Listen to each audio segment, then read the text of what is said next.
Should be got it now. Good. So do you want to check for sharing and Yeah, I'm sharing actually.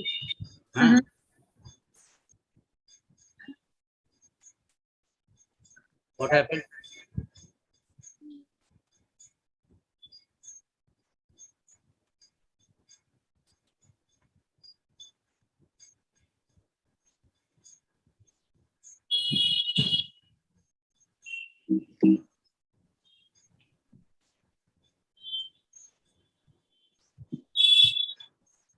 okay, I can see the screen now.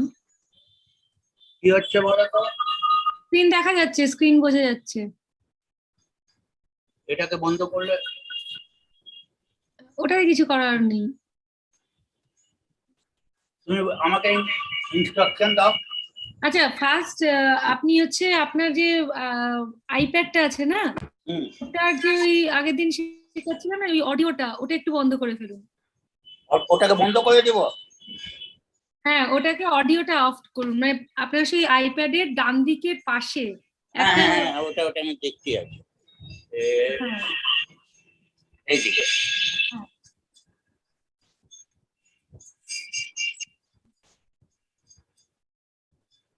বন্ধ হয়েছে? হ্যাঁ, ওটা of করেছেন। আর এইটাকে mute করুন, আপনার যে আইপ্যাডে অডিওটা আছে না ওটাকে মিউট করুন। দেখুন বাঁ দিকে আছে মিউটের অপশন।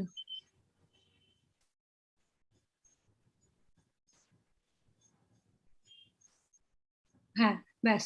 এবার কথা বলুন, ইকো হচ্ছে কিনা বুঝতে পারবো তাহলে। Yeah, but I want to share the here. What do I do?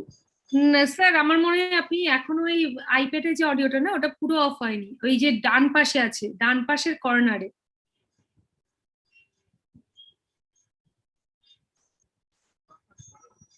না এটা তো ডান পাশে, ডান দিকের একদম কর্নারে দেখুন দুটো সুইচ আছে। হয়ে গেছে। ঠিক আছে, মানে হালকা ইকো হচ্ছে মনে হচ্ছে। আচ্ছা, এবার আপনি হচ্ছে আপনার স্ক্রিন শেয়ার হয়ে গেছে, আপনি এবার আপনার ওটা খুলুন, মানে ওই কি বলে স্লাইডটা খুলুন, তাহলে দেখা যাবে। না কিন্তু এই জুম কেন আছে এখানে? জুমটা দরকার নেই, আপনি সাইন ইন করার জন্য এনেছিলেন তাই জন্য। ওটা মিনিমাইজ করে দিন। ওটাকে কেটে দেব? দাঁড়ান, জয়েন মিটিং, হ্যাঁ কার্টুন দেখি।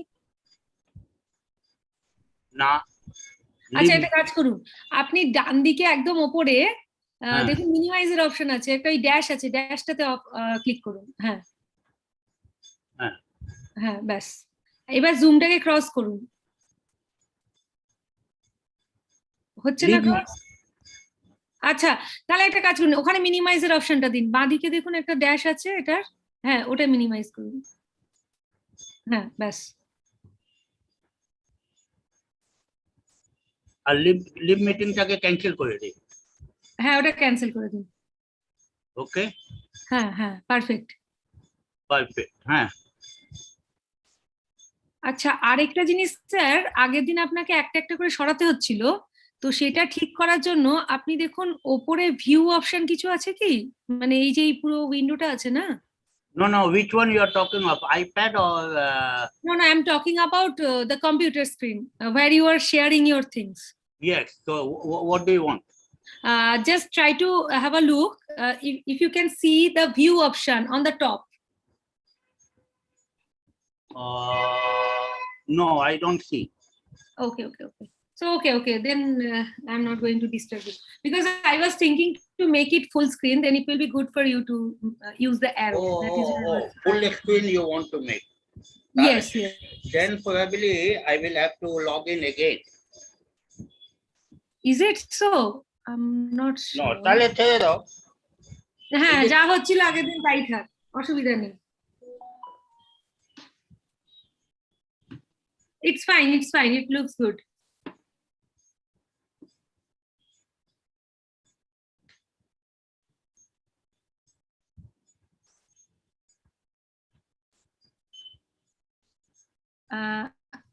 And sir, your video is off, we can't see you. Oh, acha. Wait a second.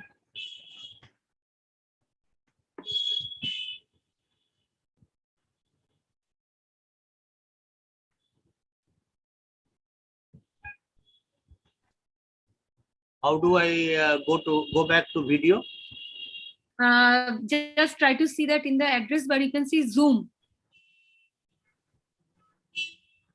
So on the Zoom, you should click now. Yeah, this one. Yeah.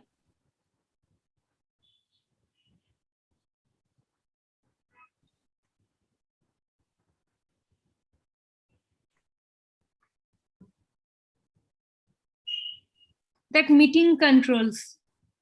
No, not this one. The meeting controls will work. Yeah, meeting controls, right hand side. Where are they? Now, can you see that video option, start video? No, I can't see actually. Maybe No, you I can. don't see. Okay, better. I'm just going to request you. That will be good. I will. Should I log in again? No, just a moment. Maybe it will work. Just a moment. Ask to start video. Did you get something? Start my video. Okay. Yeah. Just start it. Yeah, now we can see. Yeah, great. Okay, now just the PDF you need to, the slide.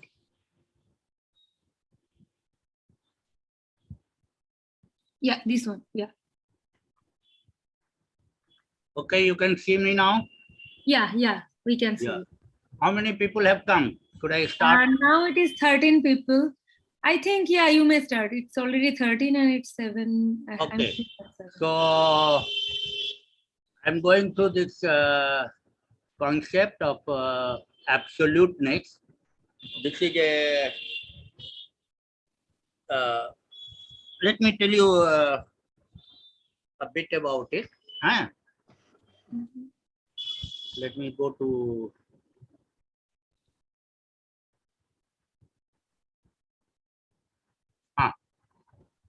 look at this equation, x square plus 1 equal to 0, and ask a question, does it have a root? Okay. Now, when you ask such a question, you have to ask in which field you are looking for. Okay.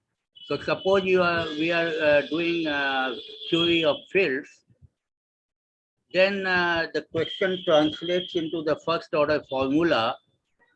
There exists x square plus 1 equal to 0. Okay. Now this formula is true in, it false in real numbers, but if you extend, or let me use a slightly more popular term from set theory, expand the universe from real numbers to complex numbers, then this becomes true. Okay. And the philosophy of absoluteness is somewhat like that. Like you ask whether something is like here,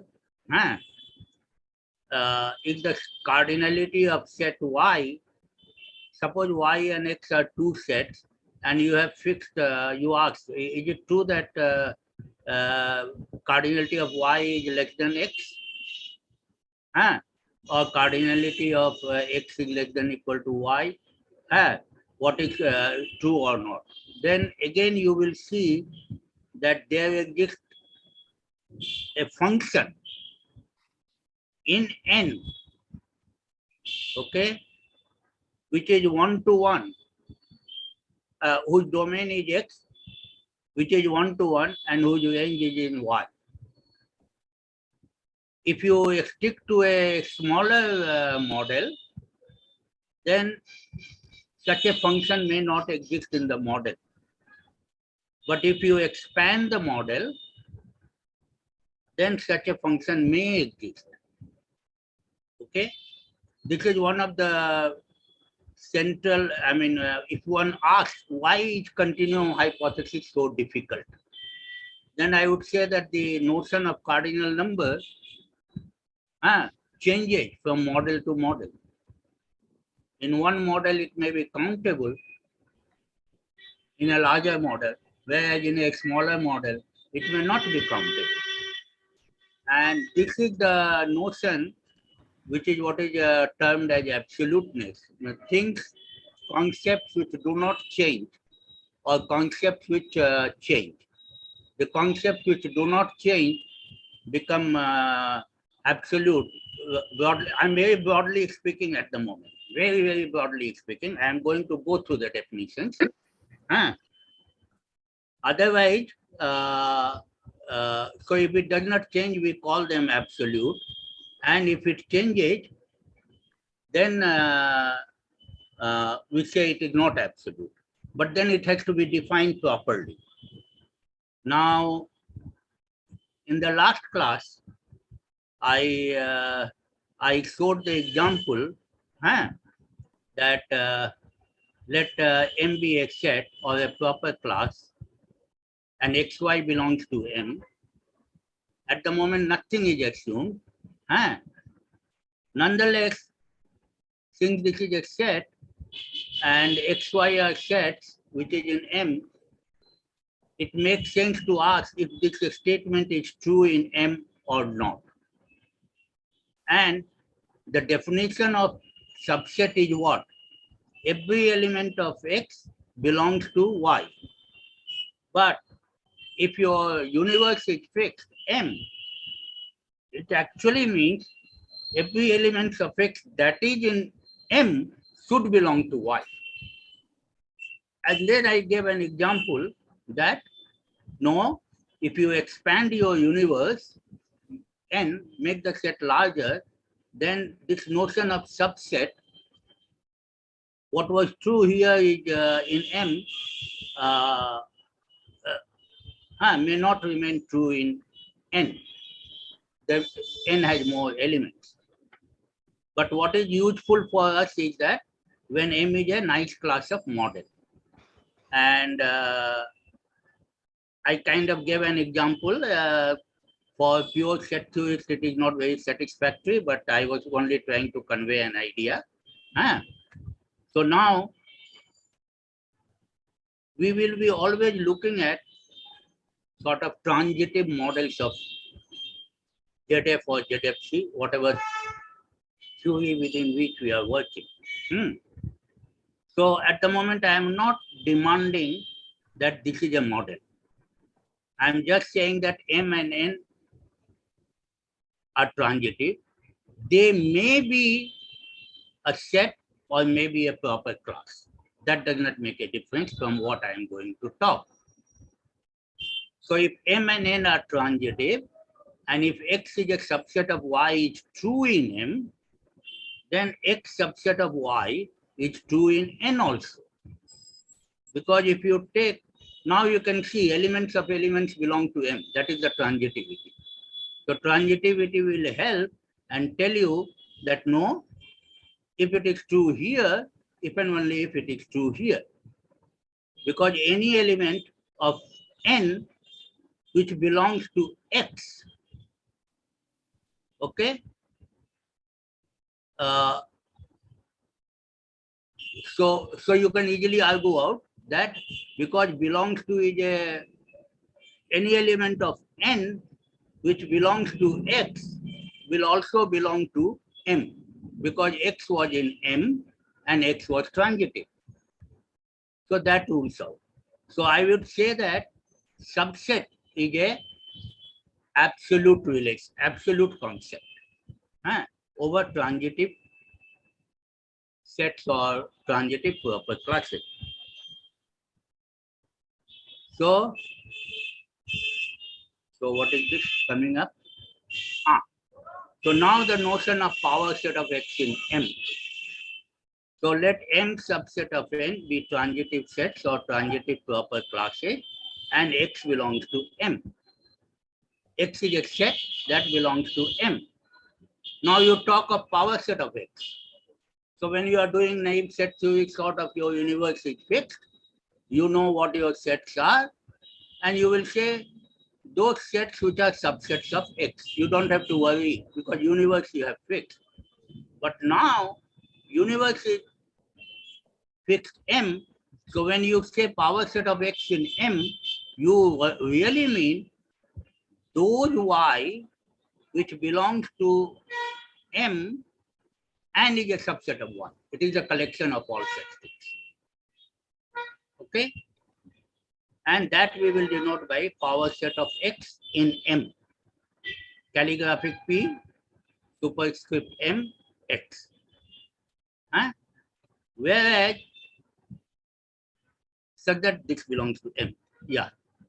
Now, you can easily see that since any element of M is also an element of N, power set of M, power set of X in M is a subset of power set of X in N. But equality may not hold. Okay? But equality may not hold.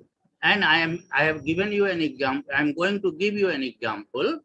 And through this example, you can correct my previous example, or you can construct a correct example of what I gave in the last counter example.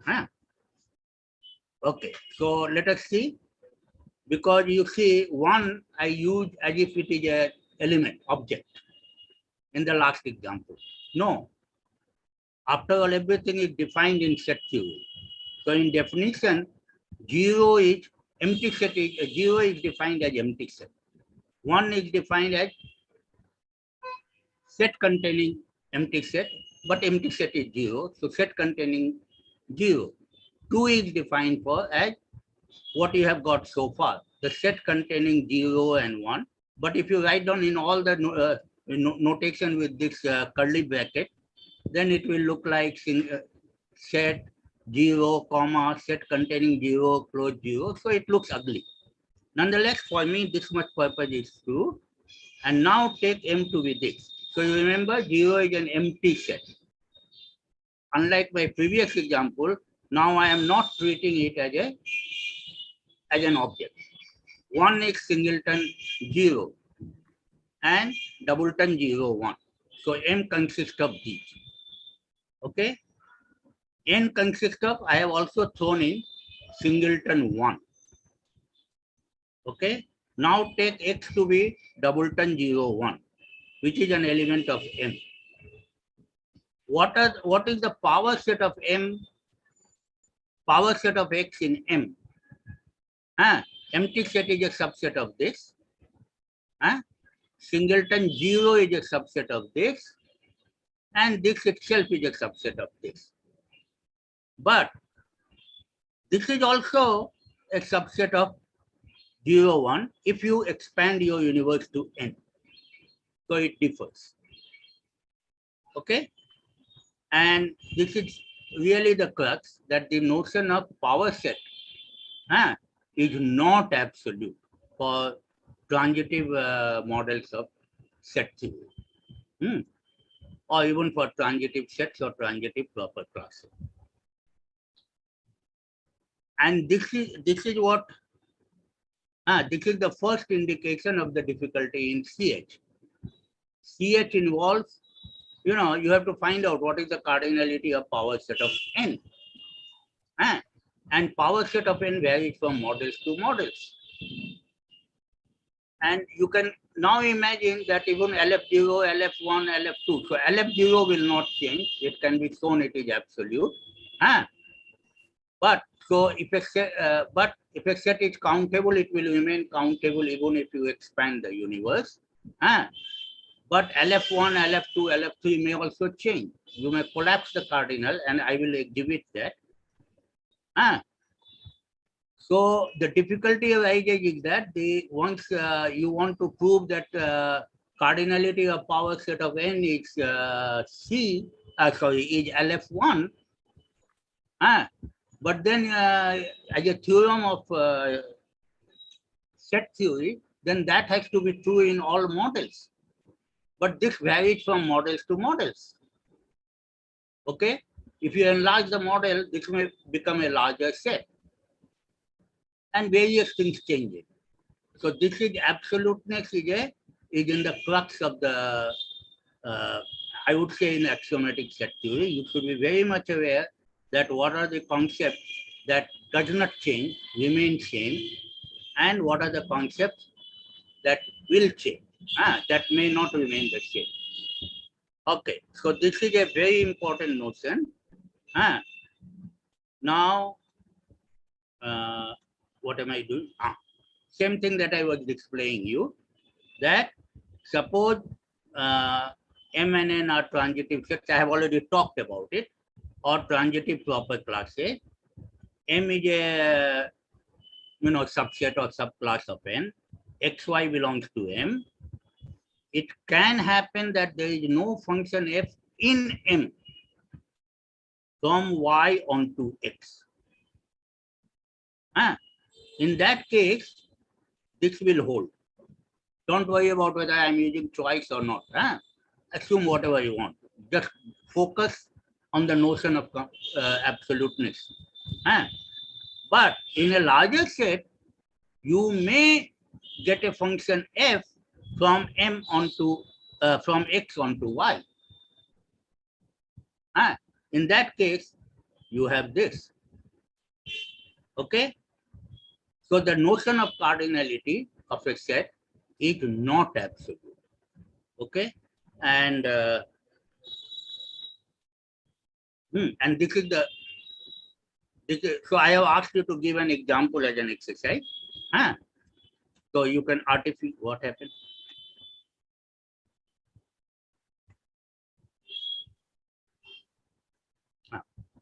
So a set X which is uncountable in M may become countable in N, and I will exhibit that. That is the only application of forcing that I will show you. And this is the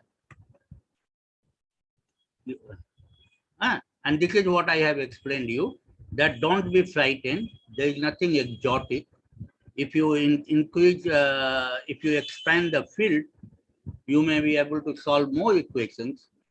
And that is what is happening here. You have more witnesses to this. You have a possibility of getting a witness to this. Whereas, if you expand the universe.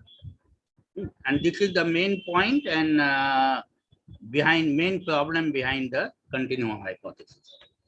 Okay. So I'm not going to give a technical definition. I have already given you an idea.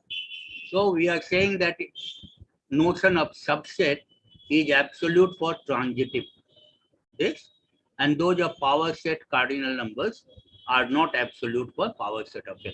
So idea is that these things should, on a power set of M, power set of an element in M, of an element in of an element X in M, but power set in M will not remain, may not remain the same as the power set of X in N. That may become larger because they are larger sets. Obvious, but this causes the problem of this. So that is what I am saying, somewhat informally. A concept is absolute whenever M subset of N are transitive, set of proper classes. The notion remains the same in Mn for elements of N. Okay? Otherwise, you cannot ask the question. If elements are outside M, you cannot ask the question of about that to be true or false in M.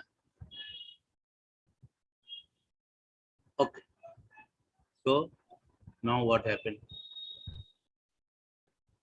Your chair. Okay. Okay. So I have left it as an example that the notion of an ordinal number. What is an ordinal number? A transitive set such that belongs to, restricted to that set is a linear order. And now if you take M subset of N and take an alpha in M, which is transitive and belongs to, restricted to alpha, is linear. Then you can show that this alpha, because it is in M, is also in N and satisfies those properties.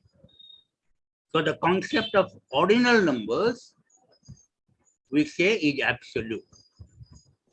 Okay?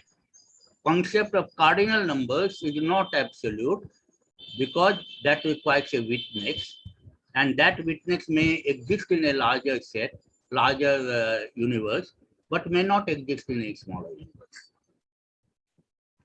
Okay? And because of this, what are ordinals in M? The absoluteness will say precisely those ordinals which belongs to M, because this concept does not change. Okay? Here you take N to be V, then ON is really ordinals in V, whatever the universe we have started.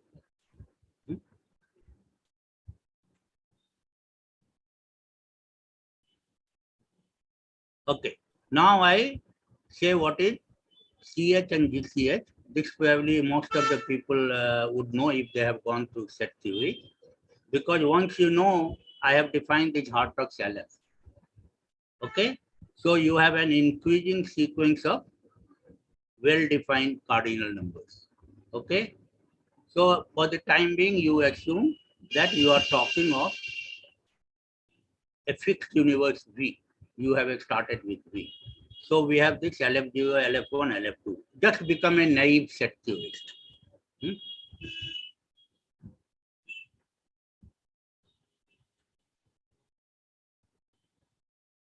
What is happening?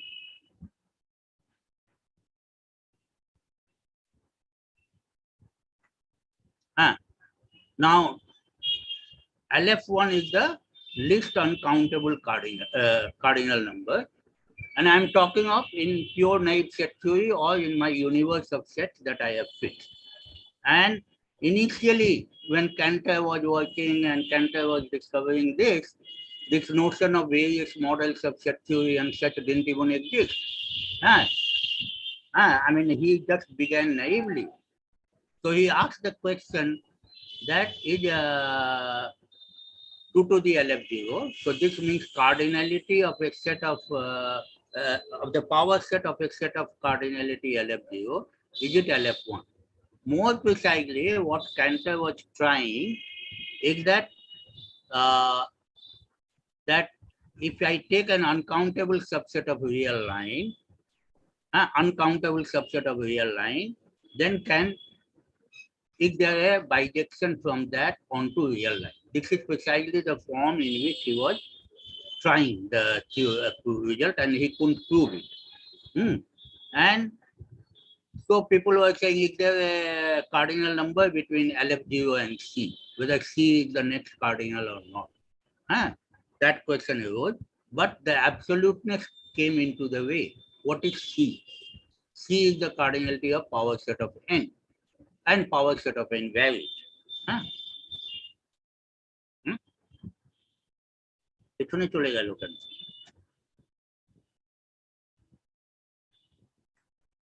Okay. So this I have already said. And the generalized continuum hypothesis is that this phenomenon is exhibited at all LF alpha. So এটা যাবে কি করে? So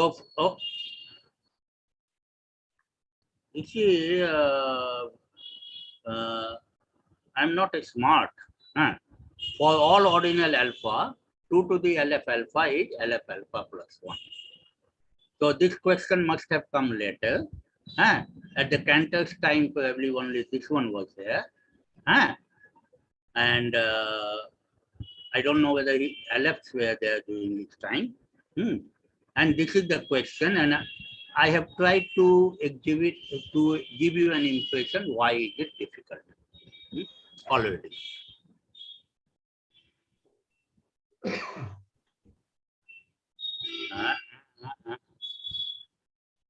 কি করব?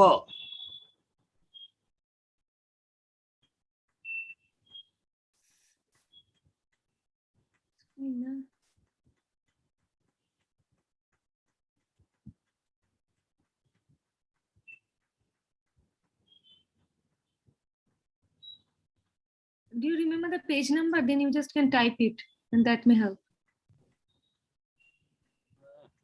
Auto mone thakbe. I think this is the yes. Yeah, this one.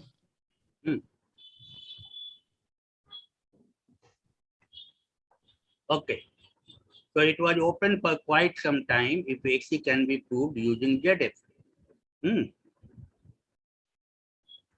And Cantor, so the way Cantor was trying it is that he was trying to give well-ordered R, and he was not able to produce a well-ordering of R. Give an example of a well-ordering of R. What Cantor was trying, that he was trying to say that every uncountable subset of R has the same cardinality at R. And he was not able to settle this. And this added to his mental misery.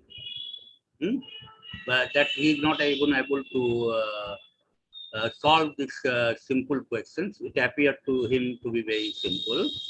They appear to him to be very simple. And also at the same time, Russell's paradox came, and he even developed a doubt in his set theory. So it was open for quite some time if GCH or GCH can be proved.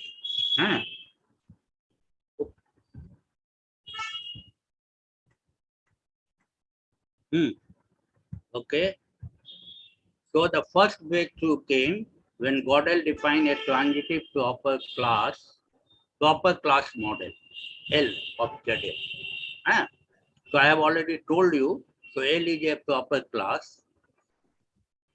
Notation is very standard, L. And if you relativize, so it is defined by a formula. And if you relativize any axiom of ZF to that formula, L, then you can prove it. This showed the relative consistency of this. Later on, so now this is the thing. By the way, this requires another topic. This is another topic.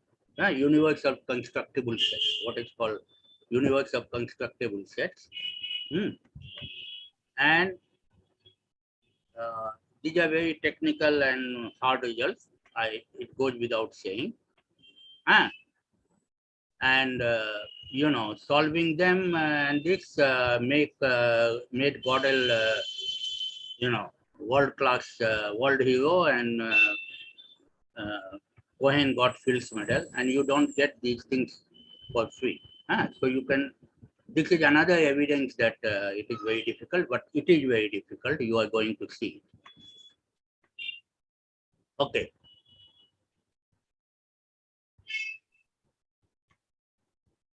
So I'm giving you some idea. So just these are words only. So he constructed a subclass L of V. So like I said, these are relative consistency result. So if you do that, then there is a class model V. You fix that, and then he defined a subclass, and he introduced the notion of constructible sets. Okay, and L is the class of all. Any question? Okay. Any question? No question. No question. Okay.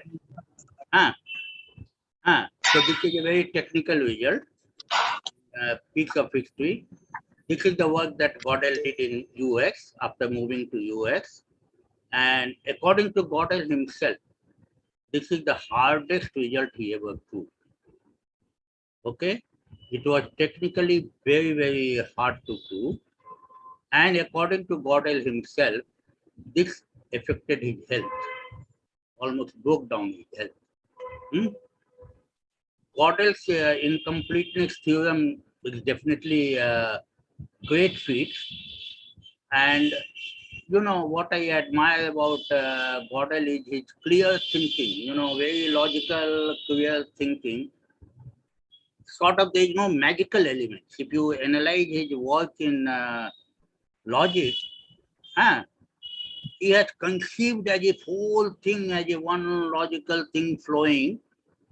And okay, there were times when there were mathematical difficulty, But these are not, so once you make a plan, make a project, oh, this is how I am going to proceed, there is bound to be some mathematical difficulty here, there. And he tackled them because he was also a very good in mathematics. But this clear thinking and does not require any kind of lot of technical difficulties, didn't require. It is a long drawn concept. You introduce recursive functions, you introduce this, that, so on, so forth. But that's a natural flow. It is unbelievable that a single person did it. But proving relative consistency of these things is technically much more difficult. And maybe Gödel was found it harder because he had by that time become, old also. Okay.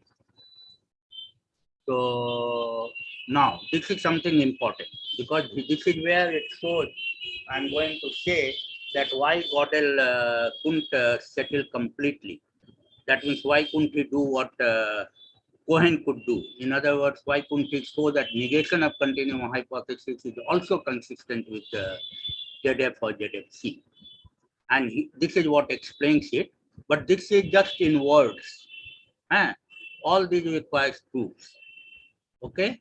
And all this requires stating things very clearly. So I'm giving that forewarning. So Gödel also showed that working within this, that if M is a transitive proper class model of ZF, then L is a subclass of M. In other words, this is the minimal transitive proper class model of ZF. Okay? So this is one fact. Now, it was also shown that every set is constructible. That means V equal to L. For all x, x belongs to L. Mind it, x belongs to L means formula that defines L. So for all x, pi is that formula. That you can prove.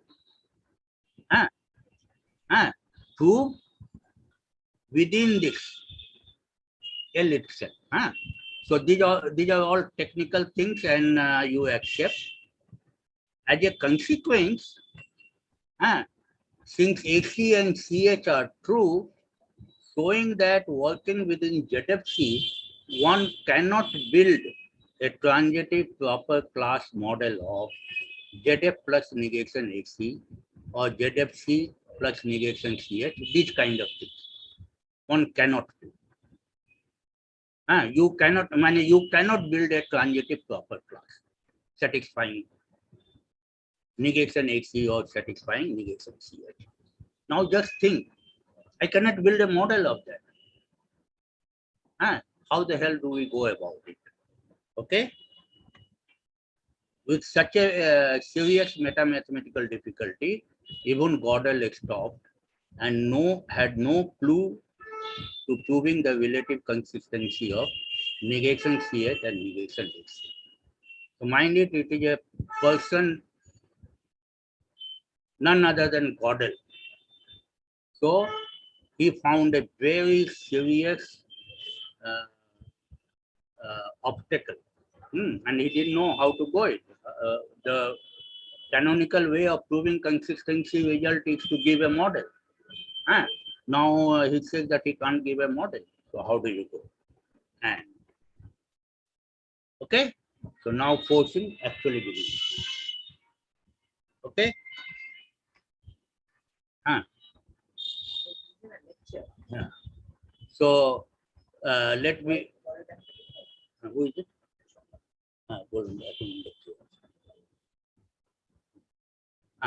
Let M be a transitive model of ZF. Now, as I have told you, LF0 does not change. Okay, if you expand M, still LF0 will remain LF0. And those who know set theory, it is just a set of natural numbers. That does not change. But LF1, LF2G are not absolute. It may so happen that LF1 of M may become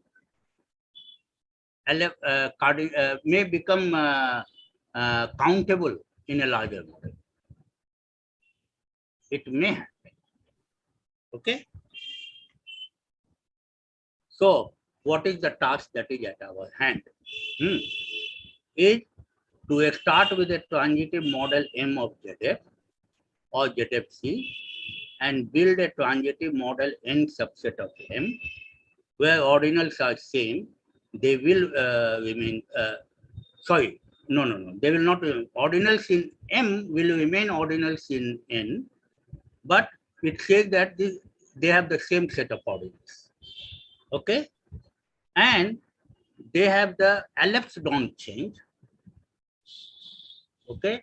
So mind it, how was LF defined? LF1 was defined as the smallest ordinal of cardinality bigger than LF0. LF2 was defined as the smallest ordinal of cardinality bigger than LF1, and so on and so forth. Okay. So keep that definition so they don't change. Okay. But 2 to the LF0, because N is bigger than M, none of this prohibit from having N more subset of LF0. LF0 is omega, set of natural numbers. Okay, does not prohibit. So this is the task that we have to do. Build a model, but we have already said nothing doing. Gödel has already shown you cannot build a model like this. Okay, you cannot build an N like this. Now, thing is that now then how did Cohen approach? Made an approach to this problem, and that is remarkable. Okay, and it is only Cohen who can think of this and execute. And to me, later on you will see, and it has been quoted in one of the American Math Society, because I was talking to some friend of mine, notices of, what is that called? Notices of American Math Society, I think. I was talking to a friend, and he was at Stanford and spent some time with Cohen and so on. And to me, till today, I can explain everything about Gödel's work in logic. Explain everything. What is the thought process? It may have been different thought process, but I can read through the mind of Gödel completely. But how did he think of forcing technique? That even today I cannot think of. So I call it a divine inspiration. Yeah, how does such kind of thing people can think? And that my friend wrote an article when Cohen died, and he quoted me. So now, so now I had given this thing that I will explain forcing through an example. Namely, you take a set Y. What kind of, it is countable, finite, uncountable, whatever.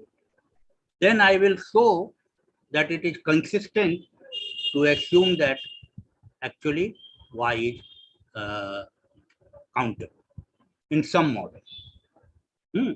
In some way I can show. So again, this also will look very unbelievable, but this is show you to the first use of forcing. So we shall be showing that Y is countable. So what am I saying? So take Y countable, no, take any set Y, and I want to show it is countable. Just as if, in the naive world, you are given a set Y and you are asked the question whether it is countable or not. Then what you do? You take some countable, convenient countably infinite set and show that there is a partial function from X onto Y. If you can show that, then you are done. The crux lies where is this partial function, but for the time being, ignore. You are working in naive set theory. Okay? So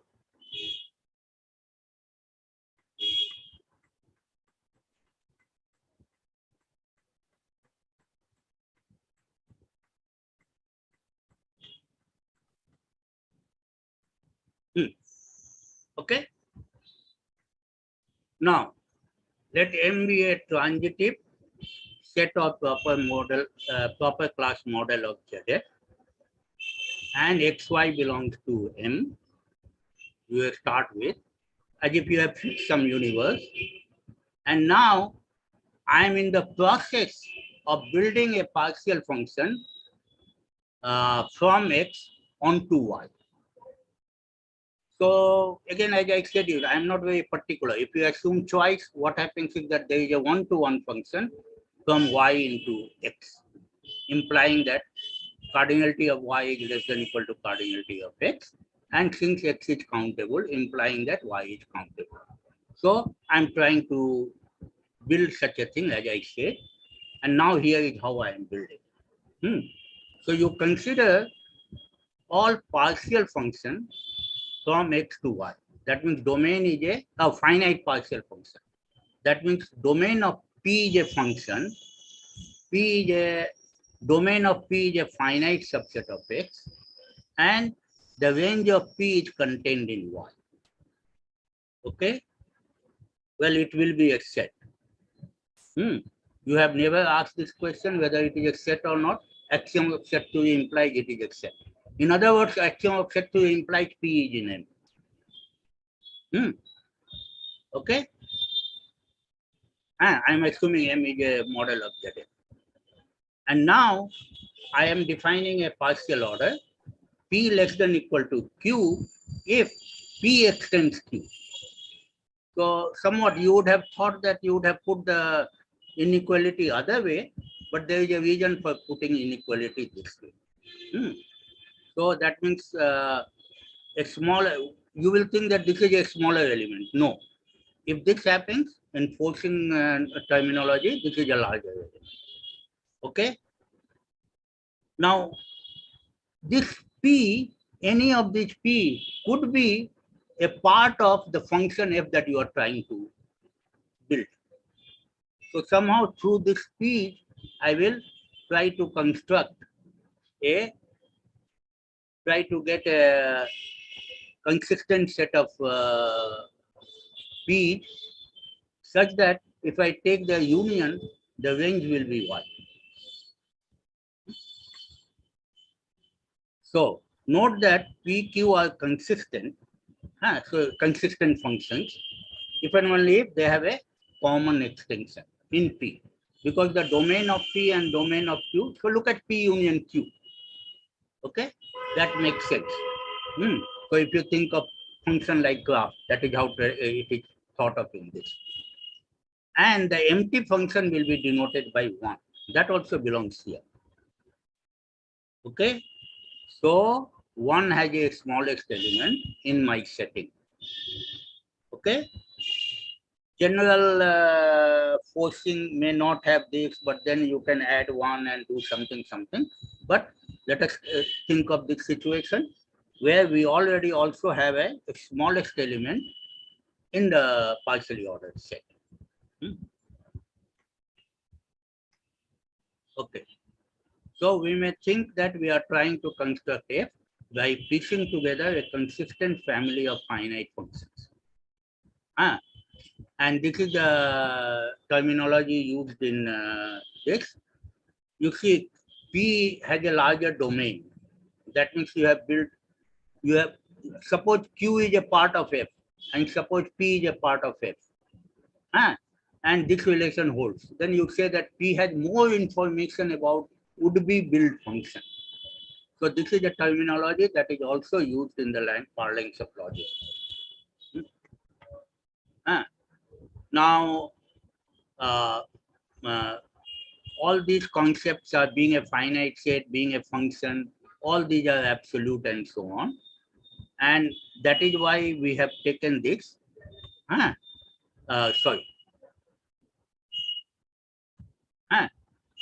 So that whole thing that we have taken, being finite will not change from if I enlarge the model. Being function will not change if I enlarge the model, and so on. So that is one of the reasons to stick to this finite functions and so on. But I am not going to display each and every time, oh, here is absoluteness used, here is absoluteness used. But there are many places where the concepts are absolute will be needed. Now, here is a definition. Call a subset D subset of P, my partially ordered set. If dense, if what happens, given any Q, there is a P which has more information than P. This P is arbitrary in element of the partially ordered set. Okay? So if you have a function in, take any finite function in P, if P is in D, take any partial function Q in P, there is a partial extension, there is a P in P that extends Q. Okay? But it will help you a bit if you start reading forcing to think in terms of partially ordered sets. P less than equal to 1, and then call this P. Don't go back always to the example. Now,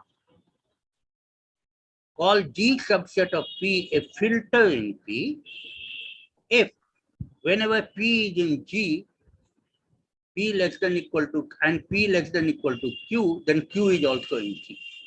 In our example, whenever, so suppose G is a subset of P that we have defined, that means those finite partial function, and if you take any restriction, that is also in G. Okay? And given any two PQ in G should be consistent. Okay? And that should be witnessed by an R in G. Okay? I'm not very sure that R in G should be there or just there exists R in P. But ignore me here. I will have to check. Okay, so this is what I am explaining. In our example, a filter G is a consistent family of finite partial functions from X to Y, such that if P belongs to G, all its restrictions are in G. So consistency I have already told. And a filter G in P is called generic. Okay, so many of you may have heard generic extension. It's called generic if it intersects all dense sets in M. Okay, we have fixed the M. We have fixed a model, so to speak, a model.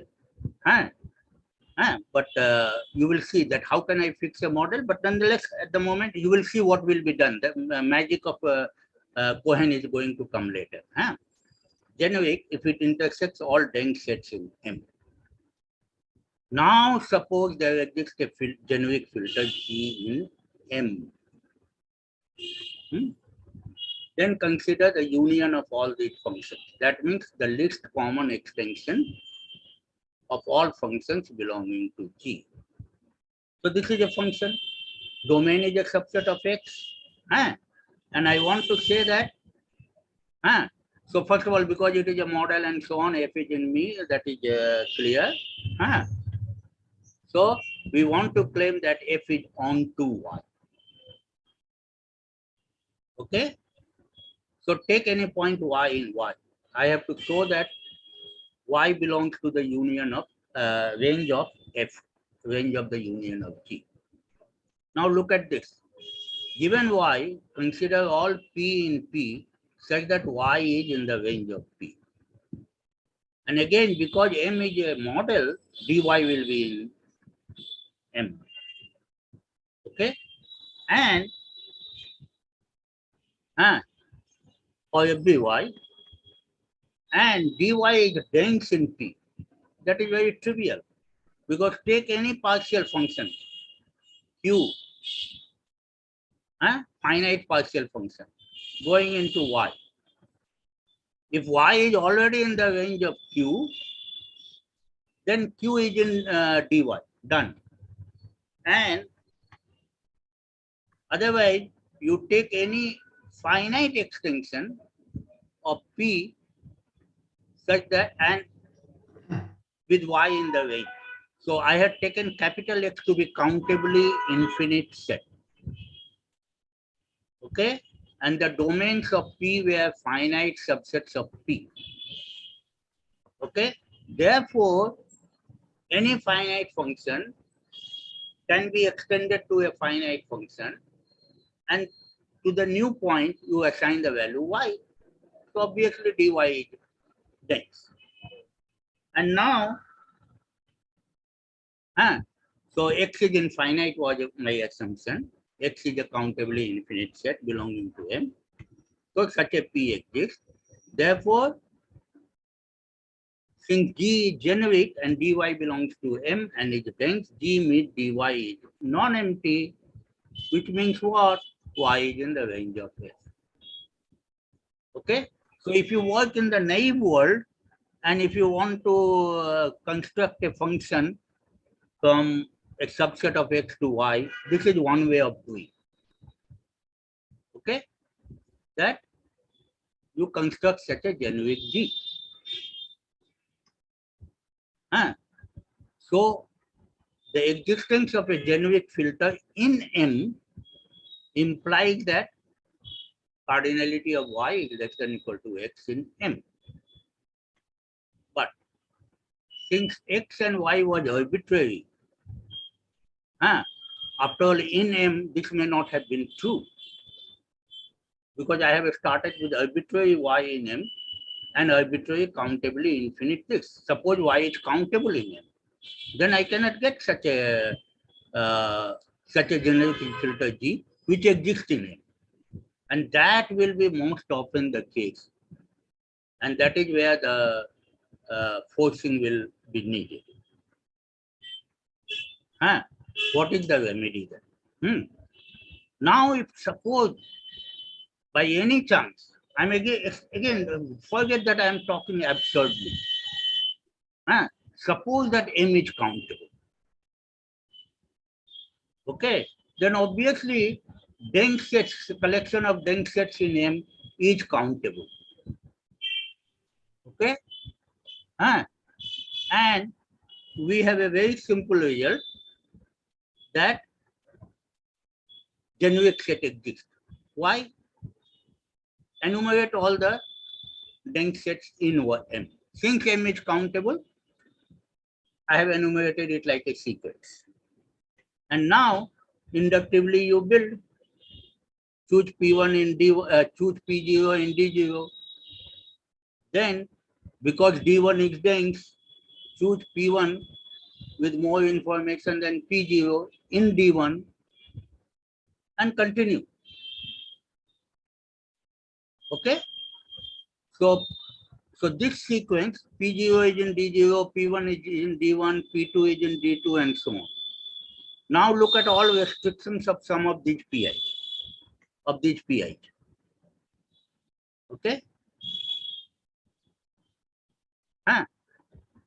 Yeah.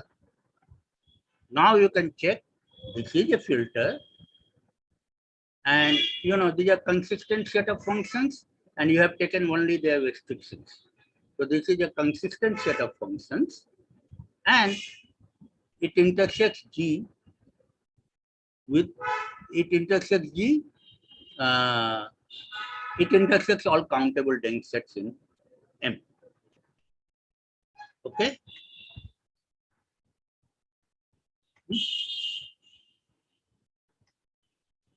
Okay? Now, but this is, we will not be always as lucky as this. In fact, we will seldom be. Even whatever I have said, countable model, and this in some cases it makes it, but generally, number of dense sets in M will be countable may not be true. Most often it will not be true. And this is where now So I have told you one approach that, we are going to work with partially ordered sets, very clever partially ordered sets, cleverly constructed partially ordered sets, P less than equal to 1, started with a model. And then we are looking at generic filters in that. And with that generic filter, I'm trying to, in the process of building a model. Now, if we could show in ZFC that there is a countable model M of set theory, then it's done. But already we can't even show that there is a model. Second incompleteness theorem. So now just little bit think that we are in what kind of situation. Okay? And why is this continuum hypothesis and such is such a difficult thing. And by the way, axiom of choice was proved by showing that every well-ordering principle. Okay, that means given any set X, there exists a well order of X. So there also some witness has to be proved. Okay, and okay, so now how do we go? And here is when. So suppose just think yourself, put yourself in the shoe of Cohen. Cohen has analyzed, but then he has come with a very serious mathematical obstacle, and how will he go about it? So the following theorem in axiomatic set theory, what I want to say is that the following theorem of ZF comes to our rescue. For every finite set phi 1, phi 2, phi n of axioms of ZFC, we can prove that there is a countable transitive set countable transitive set M in which each of phi I is 2. Okay, so this is proved by Mostovsky, and this is a very, very important result. And okay, I will tell few things at the end. Okay, so how to use it? Now, our goal is to prove a result of the type that if ZFC is consistent, or if ZF is consistent, so is ZFC plus phi, where phi is some statement. The way the statement with which I am going to illustrate forcing is give the application. A particular set Y is countable, or it may be negation CH, or it may be well ordering principle, whatever. This is what we want to do. In any such consistency result, main focus on the thing is a statement phi, so on. So in the first step of forcing, one cooks up a suitable partially ordered set P, whose generic set G will play a vital role. Okay, but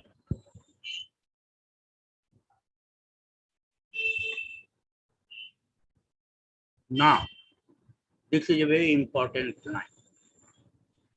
To show that ZFC plus phi is consistent, it is sufficient to show that for every finite subcollection, phi 1, phi 2, phi n of axioms of ZFC, all these phi I as well as phi together as a countable transitive set model. Okay, this does not look too wild because we are only dealing with finitely many statements. Okay.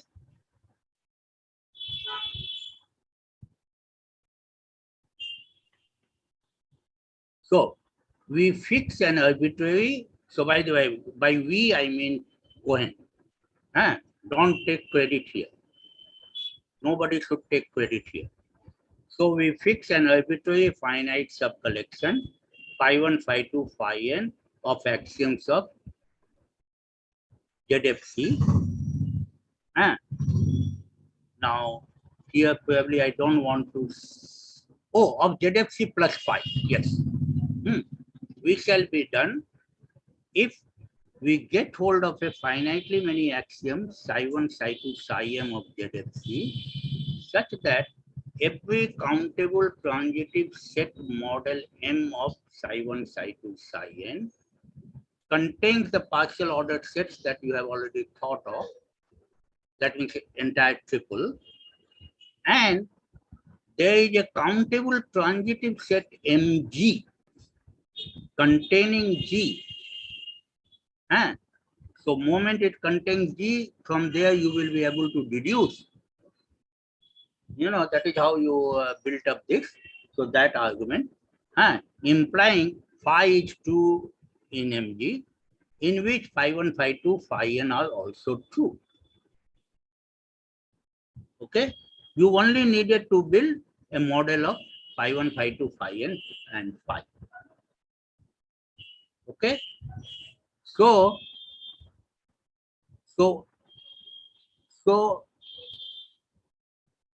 the thing is that this is what is done, and that this can be done is something very surprising. Using highly ingenious arguments, Cohen constructs a countable transitive set Mg containing G such that G belongs to Mg and phi I is true in each phi I. It's true in Mg. Now, there are some convenience points because there are certain things that has to be justified, which Cohen has done the hard work. Okay, and I will explain that later. And once you do that, then you are done, because you are just see the way I argued that why there is a function from a subset of x to y using G. This was totally set theoretic, mathematical, or whatever you say. So if you can construct such a thing where in which each phi I is true and it contains G, then you do the usual argument, the kind of argument which I have presented you with. Now, first, see, the thing is that you see every argument, whatever argument, big theorem, however big theorem you have done, it stops up after a finite number of steps. And therefore, in entire argument to go through, you couldn't have used more than finitely many axioms.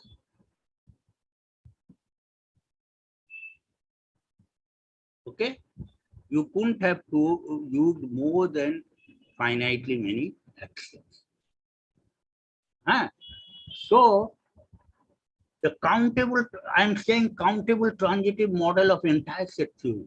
Hey, Baba, nonsense. I'm talking nonsense. No, I don't mean entire set theory. You go through all your argument, pretending M is a model of set theory. Also pretending that M is countable. And at the end, when you have completed the proof, you see what are the axioms that you use that M should satisfy, so that your argument goes through. There will be only finitely many such axioms. And so you say, oh, M is only a countable transitive model of that finite part of ZF or ZFC, whatever you want to say. Okay? So as if you have a countable transitive model of ZFC or ZF. Period. Everybody will say you are nonsense. No, I am not nonsense. At the end, when I will analyze, I will see what are the axioms I have used. It will be only finitely many axioms, and therefore M has to satisfy only those finitely many axioms, and then such an M exists. Point number one. At the end of the proof, it would be clear which finitely many axioms II of ZFC should hold in M so that the entire argument goes through. Okay. Secondly, if one accepts certain basic lemmas on forcing, okay, and this is where Cohen comes, and he has done work for us once for all the time. The metamathematical details in any particular argument also minimize it. You know, the way I constructed a function f from a subset of x to y. Okay, I was just pretending I'm doing naive set theory. Okay, you will not be, I mean, continuum hypothesis or negation continuum hypothesis, and these things are not so easy. I'm not saying that you will not need axiomatic set theory later also, some technicality later also, but they will not be of that unsurmountable type. So now let me show you. Let M belonging to P. That means you have fixed a transitive model. You have fixed a universe of sets to start with. That is relative consistency. And you have started with a set model, countable transitive model of M. But I am not going to harp on it. I have already harped on it. That actually it is only a model of a finite fragment of ZFC. And in the parlance of forcing, that is called the ground model. Let's start with a partially ordered set in M, where 1 is the largest or smallest, whatever, because it is less than equal to 1, is in P. This is helpful technically. Since M is countable, there are only countably many dense subsets of P that belong to M. Call a filter G in P generic over M if it intersects all dense subsets of P which belong to M. As shown earlier, I have already shown, because M is countable, such a filter exists. Okay. However, most often, in fact, almost always, if your problem is non-trivial, that G will not belong to M. Oh my God. Okay. So now, one more thing you should know, that you see, you are finally going to say something is true in MG. But you have started with M, and you only know what is true in M.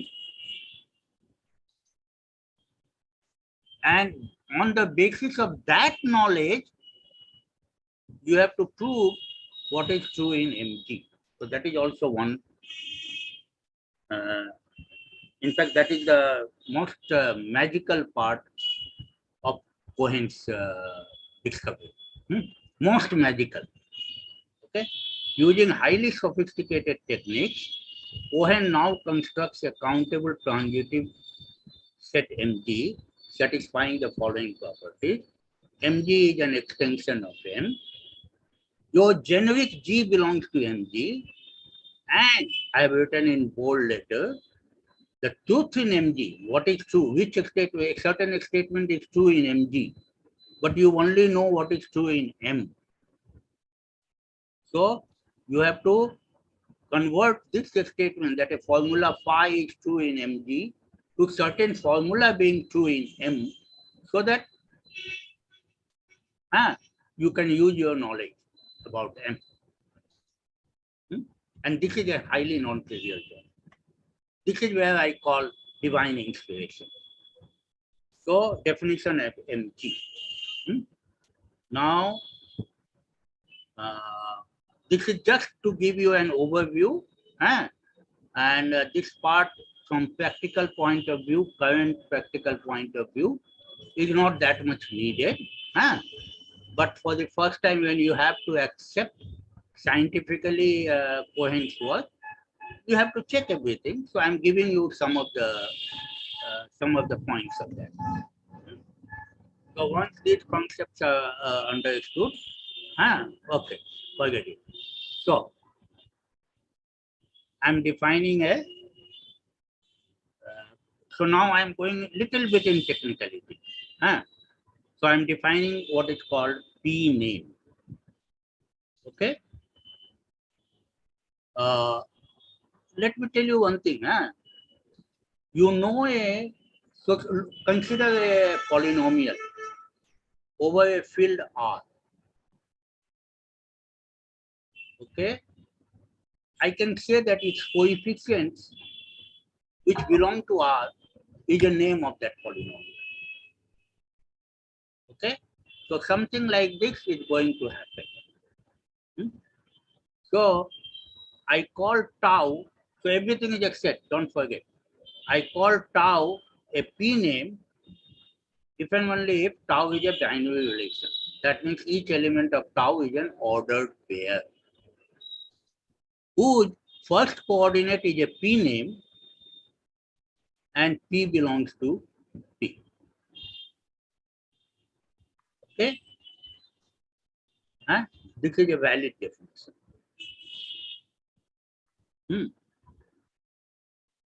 Because this is defined inductively. Okay? So leave me here, pardon me, I have given you the description of V and this and that. So you say that, oh, there is a circularity. But mind it, the sigma is of a smaller rank than tau. Okay, and what was the rank? I defined V0, V1, V alpha plus 1 and so on. And for any set X, if it belongs to V alpha plus 1 for the first time, then its rank is alpha. Okay, and I kind of said that I can use this notion of rank, which is an ordinal number, so I can do induction and I can define things using induction. Okay, and here the sigma will be of a smaller rank than tau. So as if I know what are the elements of a smaller rank than rank of a smaller rank of than that of tau, which are already a P. And then next step. So it is a valid definition. So look at the collection of all P names. Okay, and don't worry, I'm not explaining it. This will be a class. Okay, it will be difficult to do, define so on, but it will be a class. Take my word. Now, some of the examples. Suppose you already know that sigma and mu are P names. You already know that one is in the partially ordered set. Advantage of using one, having one. Then look at this. This is also a P. Okay. How about empty set? That is also a P name. Okay, because vacuously satisfied. Okay. Now, another thing is that canonical name. See, I have to prove M is a subset of MG. I have to prove G belongs to capital G. G belongs to MG, to the generic extension. So for any set X in V, we define a P name X, whatever you call it, call the canonical name of X by, again, rank of, on the induction on rank of X. So X hat, it should not be hat. So we can tell. It is, Huh? sir, it is called X check. Okay, X check. Thank you very much. Huh? Yeah, Okay. welcome. Thank you very much, but does not matter. Huh? Mhm. Call it something X SMS. Huh? Why not? So you look at Y check 1 ordered pair, Y is in X. Okay. Again, this is your definition by induction on the rank of X. Okay. So if M is a model, X is in M, then X check will be in M. In fact, this X going to X check from any set in M will be in M. Okay, these are technicalities. Now you see what is empty check? It is empty. And what is this check? It is, this element is the only thing here. So this, and so. And another important example of P name, this will be used to show that G is in MG. So it is P check P, P in P. Obviously, gamma is in M.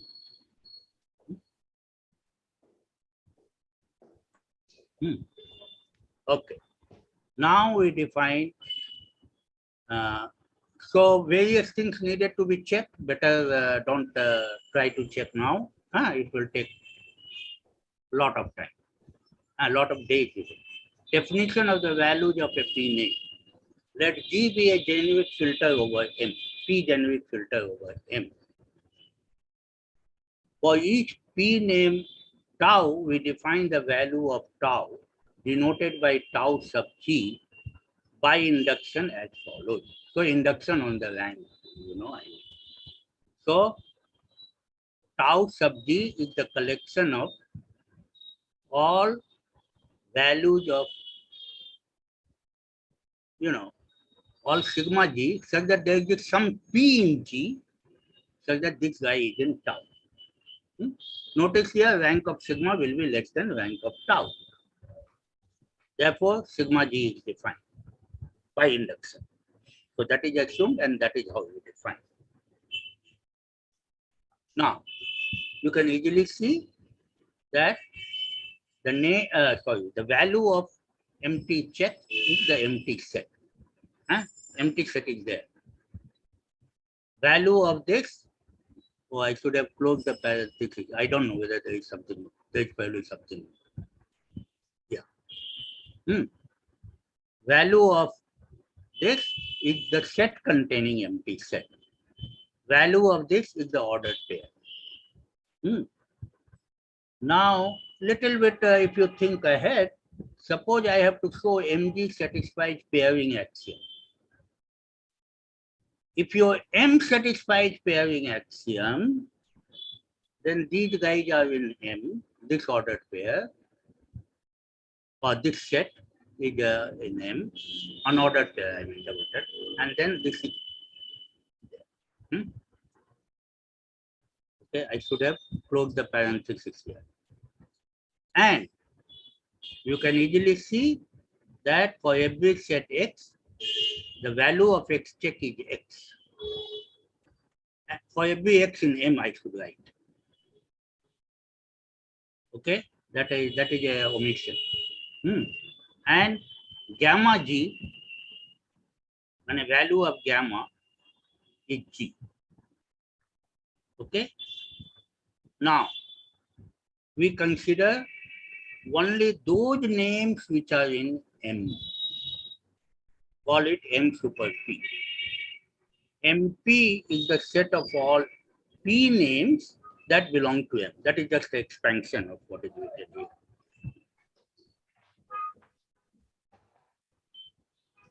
Okay, and this is the generic extension. Look at the values of all the P names that will belong to M. Okay, and any model or anything obtained like this is called a generic extension of M, obtained by forcing with P. Now let us see some of the properties. Mg is countable. Why? Because M is. Mg is what? MP, sigma MP, sigma G. But MP is countable. MP is all P names in M, but M is countable. Mg is transitive because M is transitive. These are simple things you can check. Since X check is in M, or every X in M, and X check G is X. Again, I am leaving you for you to check. You get that M is contained in Mg. Since gamma is in M, the value of gamma is in Mg, which is G, value of gamma. So G is in Mg. These are actually easy to check. The difficulty arises when we try to determine whether a particular statement is true in Mg or not. The only information that we have is that of the truth in M, because you know M is a model of something. At the moment, everything is going through definition, definition, definition. Okay? So here. Now, what objects are in Mg, really speaking, because you only started with the word M. That is the world in which you are living, that is the world you know. So very strictly speaking, because G is not in your world, you don't know what are the things which are in Mg. But for any object in Mg, you have fixed the name of it in your M. Very crucial point. But they have a name for each element in Mg. And this is your liver. Okay, forget it. This is not important. So this also I have already told you that why, if you start with M to satisfy pairing axioms and something more and more, then you can say Mg is also satisfies pairing axioms. It is just some illustration that how to easy things you can conclude by assuming something is true in M. It's true in Mg. Unfortunately, it is fairly hard to show that a certain statement is true in Mg. And now here is the thing coming. And this is where the real thing is, and I just can't see how did Cohen think about it. So suppose P is an information. This is a formula of ZFC, and sigma 1, sigma 2, sigma n is names in P. We say P forces phi, sigma 1, sigma 2. Mind it, nothing has come here. In this statement, only P is there. And this is the standard notation. If this guy, phi, for sigma 1g, sigma 2g, is true in all those generic extensions Mg, where G contains P. That means take any G containing P, then look at Mg. If this is true in all such Mg, then you say P forces this state. Okay. Now, you see this checking, one thing that you should note here is that this checking is being done in this definition only involves checking truth in MG. Okay. It is almost like how I was saying that, that F has a range Y. It's something like that. So here, just usual set theory is most often used, but depending on difficulties, of course, you have to bring out deeper and deeper facts from set theory. Okay, since one belongs to every filter G, one forces pi sigma 1 sigma, and if one forces this, then obviously this is true in all generic extensions. Practically zero information forces, that means it is true in all extensions. Any generic set that contains P will contain Q also. Any filter that contains P will contain Q also. Okay. Therefore, if Q forces P phi, then any information which is more than Q will also force phi. Okay. So if phi is forced by some condition on information Q, it is also forced by a condition P, which has more information than Q. This is just saying that if P is in G in a filter, then all its restrictions are in the filter. Not a deep statement. If P forces phi, if P forces psi, then P forces pi and psi. That is just the notion of truth. Okay. Now comes the thing. Forcing level.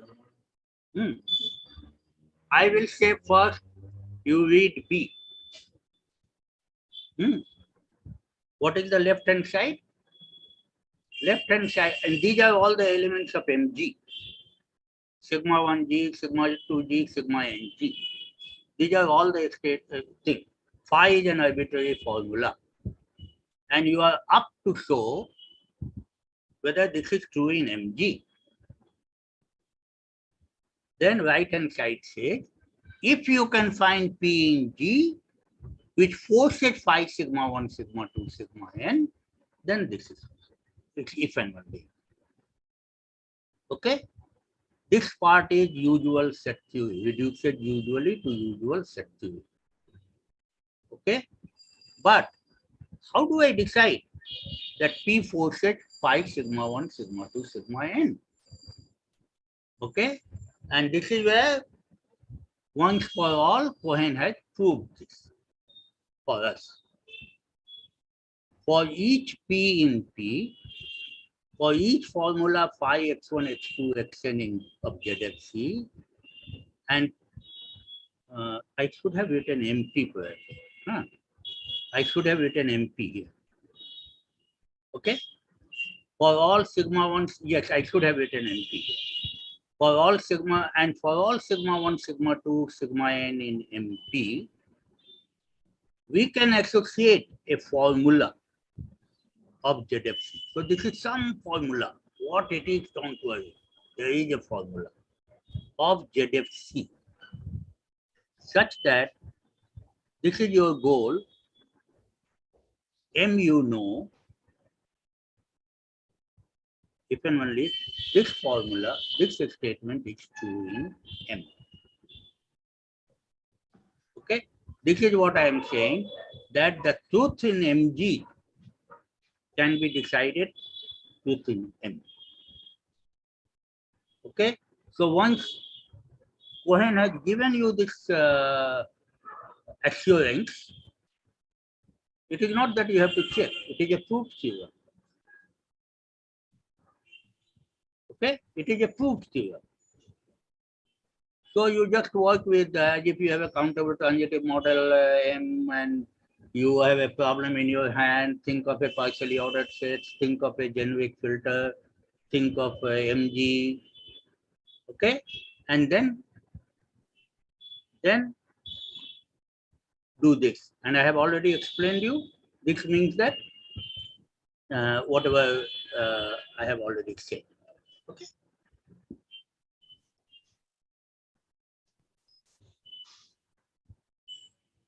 Okay, so this is the blah, blah, blah in this. So interesting part of the forcing is that, by the way, what is the time now? 8:30. No, I just want you to go on reading. There is something here.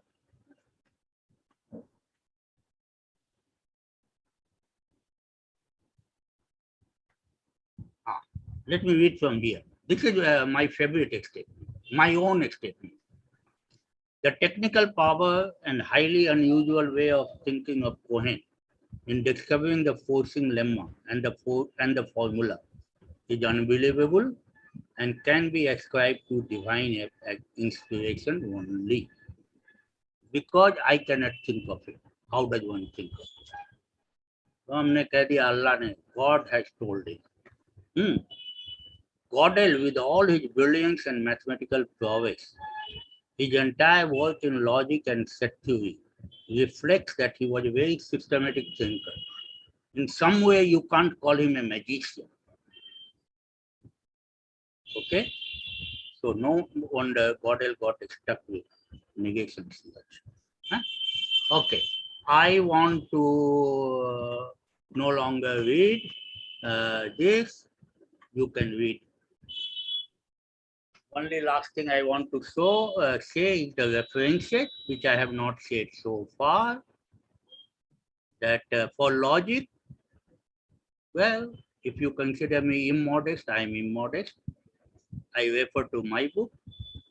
And for what I have done, for axiomatic set theory, I refer to Cunan's book to you. And particularly to students, I will tell, or in fact, any learner of set theory, axiomatic set theory, don't start with the goal to, learn from beginning to end. Set theory is a very hard, very technical subject. You fix the high points of set theory, concentrate on that.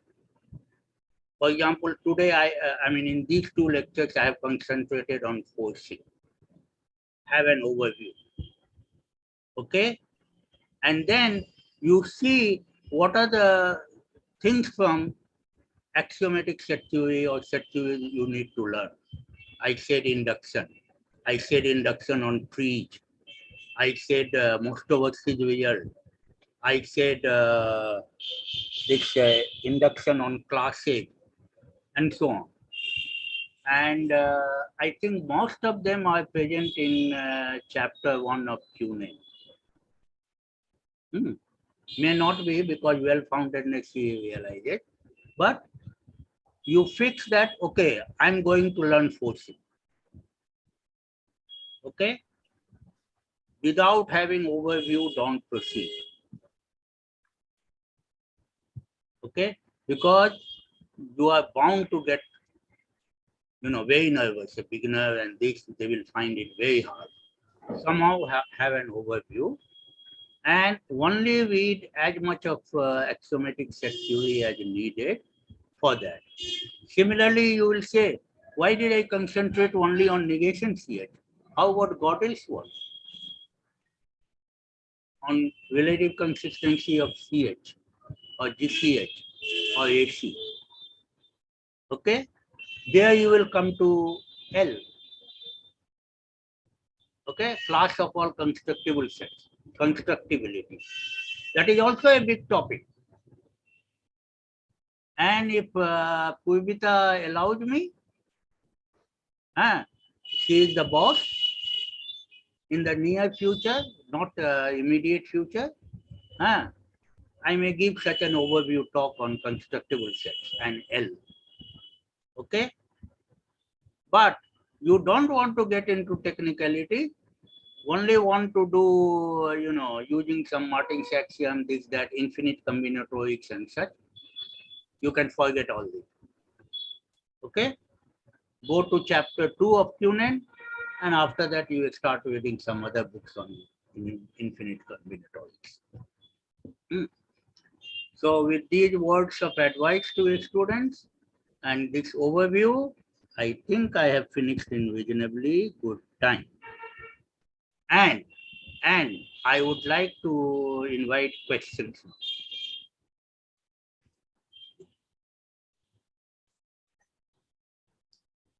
Any question?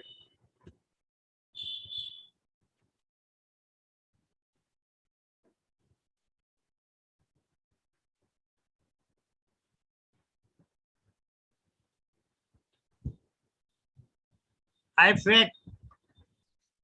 Hello. Thank you very much. It's a nice introduction. You didn't know it? Not very well. Uh-huh.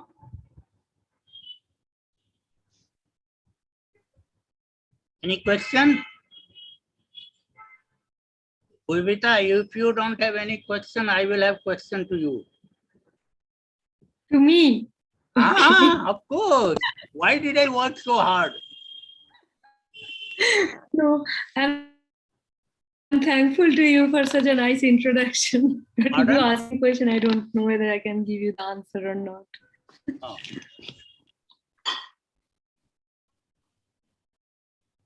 Can you what was my your name?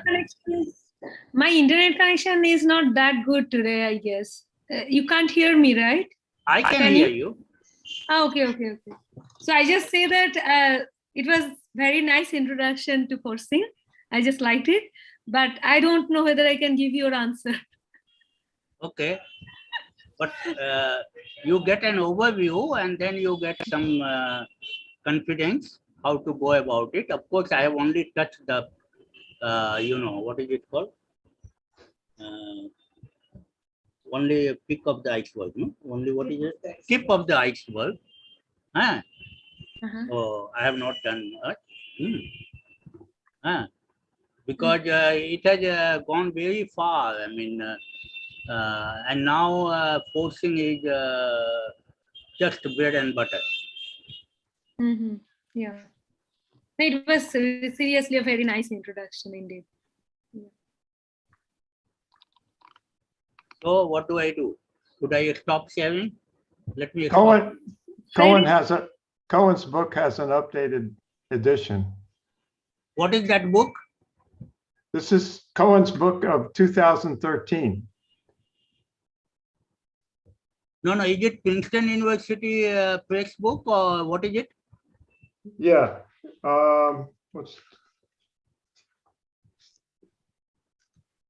He immediately after his discovery, Princeton University press brought out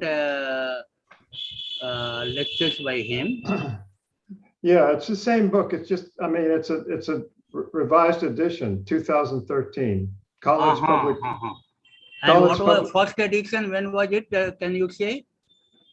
And who has brought this out? It looks like a Springer, yellow and such. No. It's by College Publications. Oh. Maybe it's print on demand. I'm not sure. Because there was one very nice lecture of by Cohen himself. He was invited to. He visited very few places, and anyway, he had some strange personality also. Wait a but minute. He was invited to an algebra conference in Honolulu. This is Kunin's book. Did I say Cohen? I meant Kunin. Koenig. Kunin. Father or son? Which Koenig? Kunin. K-U-N. No, Kenneth Kunin. K-U-N-E-N. Oh, Kunin. Oh, sorry. Kunin. Yeah, I'm sorry, but his I book thought you were talking of Cohen's book. I know I misspoke, but this is number 2 in your list. and it's got Yeah. Kenneth a new- Cunan is a very standard textbook, and I will always recommend it.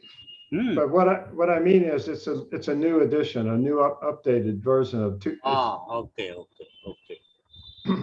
You see, unlike you, I have become old now.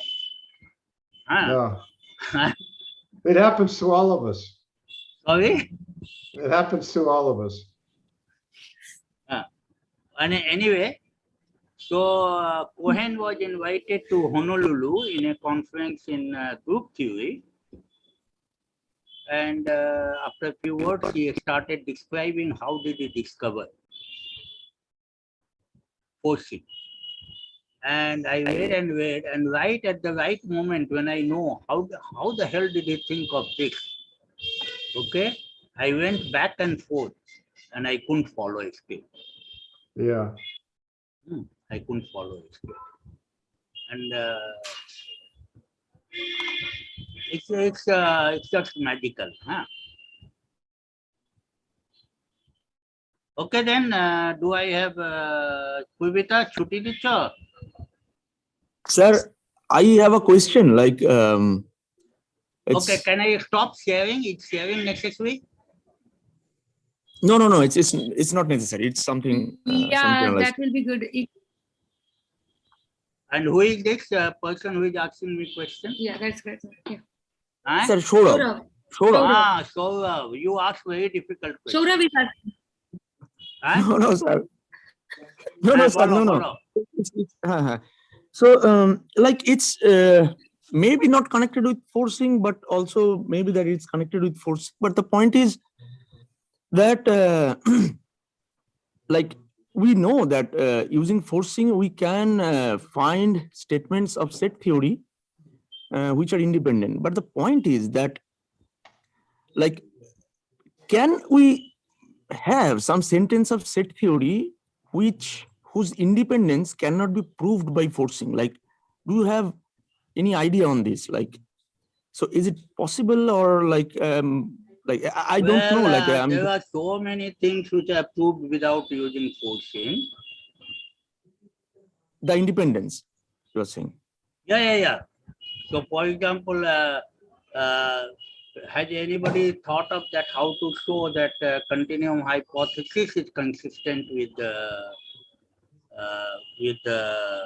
ZFC, let us say?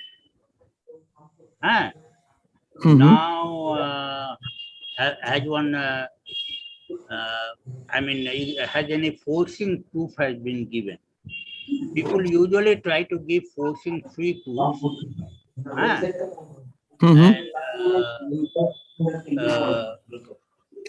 like mine with madams, one result of Sella where he was using forcing, we could avoid forcing. And so there is an example that, okay, there is a forcing proof, there is a forcing free proof. There are a lot of proofs which don't use forcing. No, sir. My question was a bit more than that. I'm saying that, is it possible to prove the independence of some statement with some other method? Together with that, we can prove that the independence cannot be proved by forcing. So that was the question. Second part, I don't know. Second part, I don't know that forcing cannot be used to prove it. That is why I said you ask very hard questions, you know. No, sir. No.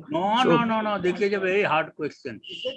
No, That like, is what he is asking. That can it be proved that forcing is not the ultimate tool for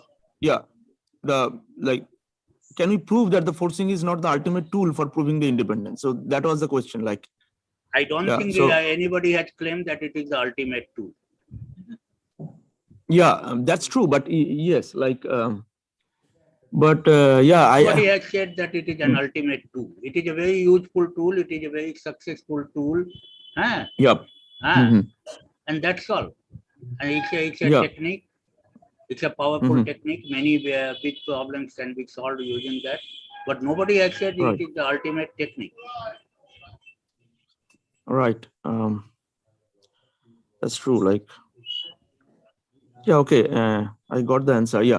I had this kind of answers in my mind, like what you are saying. That's true. But yeah, so but for the last few months, I was thinking that whether we can come up with something like which can shows that that forcing cannot prove the independence of some statement, but some other way can can prove the independence of I'm that telling statement. you, I'm giving you one answer that, Yeah. you know, you try to, I mean, I don't know of any proof of consistency of continuum hypothesis or consistency Uh-huh.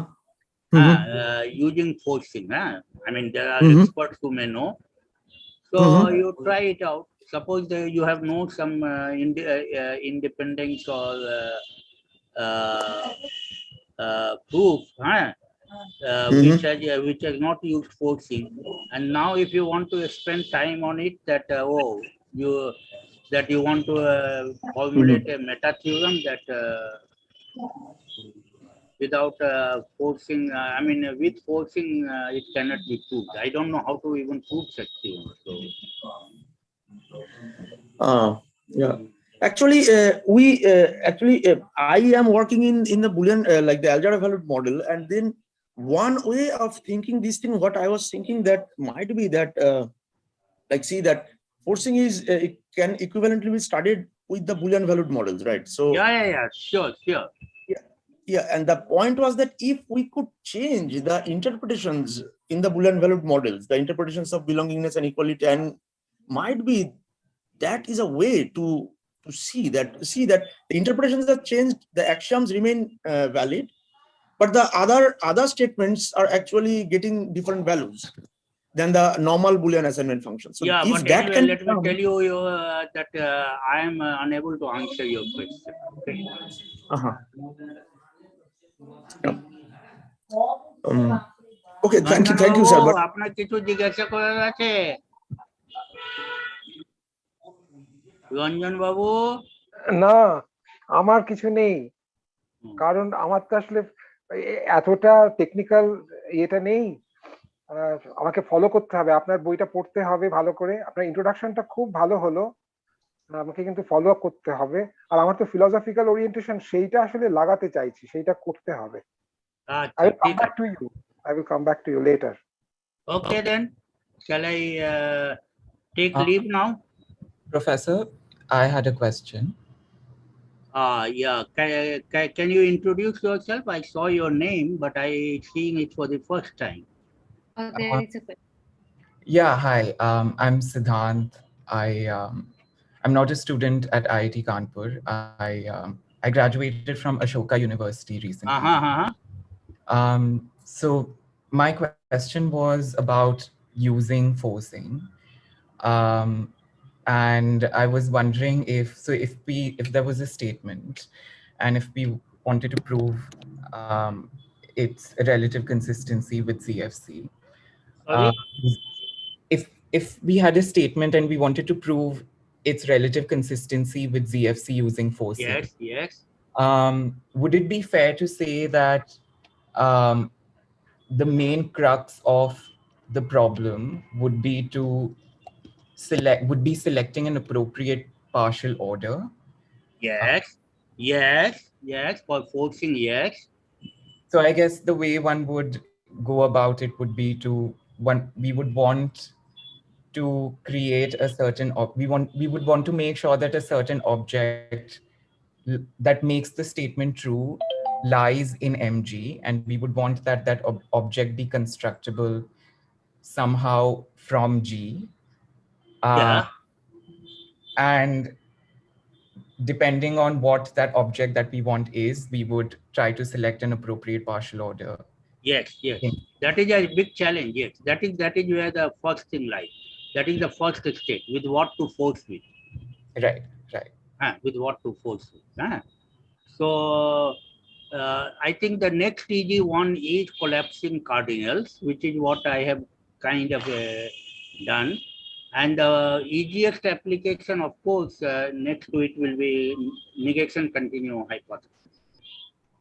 Okay. modulo some technicalities from set theory, it should be easy to, that is the easiest application. You know, that was a problem which was, I mean, the forcing was created to solve that problem. So obviously, you know,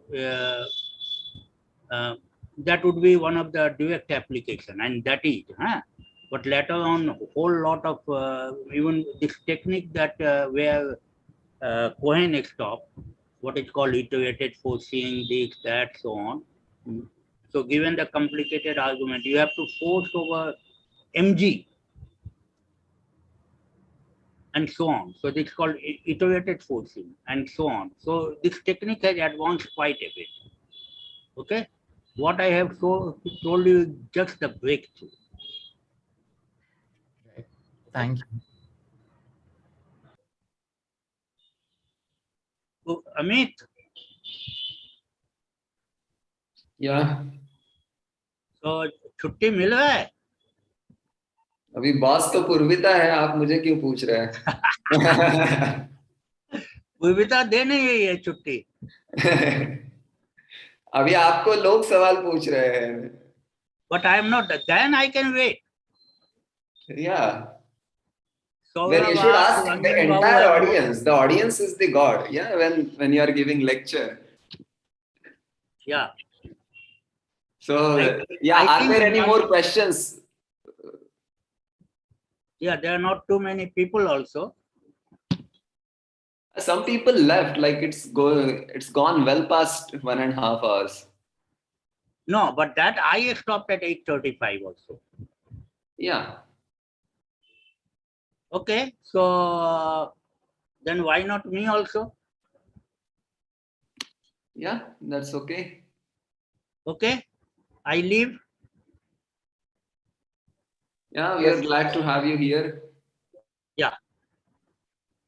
So I'm leaving. So thank Yeah. you, sir. Yeah, Thank you very much. Thank you very much. Thank you, sir, for the nice lecture. Yeah, thanks. Okay, so I'm leaving. Yes. ठीक है?